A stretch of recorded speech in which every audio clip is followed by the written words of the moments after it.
মমতাজ বেগম, চেহারায় আত্মতৃপ্তি, চোখে আনন্দ অশ্রু। স্বামী সন্তান নিয়ে অভাব অনটনের সংসারে সুখের বার্তা। 3 বেলার খাবার জুটাতে দিশেহারা পরিবারের ভাগ্য বদলে দিয়েছে ছাগলের ছোট্ট এই খামার। 2022 সালে ঋণের 9,000 টাকায় একটি মা ব্ল্যাক বেঙ্গল ছাগল দিয়ে শুরু। এখন তার খামারে প্রায় 70টি ছাগল। বলছিলাম পটুয়াখালীর কলাপাড়া উপজেলার মমতাজ বেগমের কথা। বসতঘর থেকে পা ফেলতেই তার ছাগলের খামার। স্বামী সন্তানরাও মমতাজের উদ্যোগের সহযাত্রী। লালনে পালনে ব্যস্ত সময় কাটে তাদের। এখন আমার মোটামুটি ফার্মে ছাগল আছে 34টা, আর 5টা ছাগল বিয়েবে। হ্যাঁ, এই নগদে কালকে পরশু এর ভিতরে ছাগল বিয়েবে।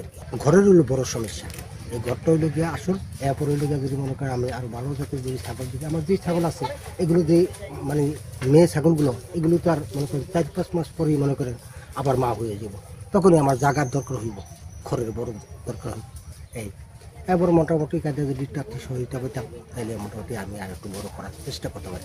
মমতাজ বেগমের শুরুর গল্প ছিল শঙ্কা আর অনিশ্চয়তার। স্বামীর স্বল্প আয়, সম্বল বলতে বসতঘর, তার উপর ঋণের টাকায় ছাগল কেনা। তবে প্রমাণ করেছেন নিজেকে। সংসারে অভাবের স্মৃতি আজ অনেকটাই অতীত তার পরিবারে। ছাগল পাইলে আমার সংসার আল্লাহ দিলে জয় হয়েছে। আমি কোনো কষ্ট করি না খাবারে। ছাগল বিক্রি করে সংসারও চালাই, খাবার খাওয়াই ছাগলের। 22টা ছাগল আল্লাহ দিলে আছে। এখনো আমি ছাগল আল্লাহ দিলে প্রায় 2 লাখ লাইন বেচতে পারব।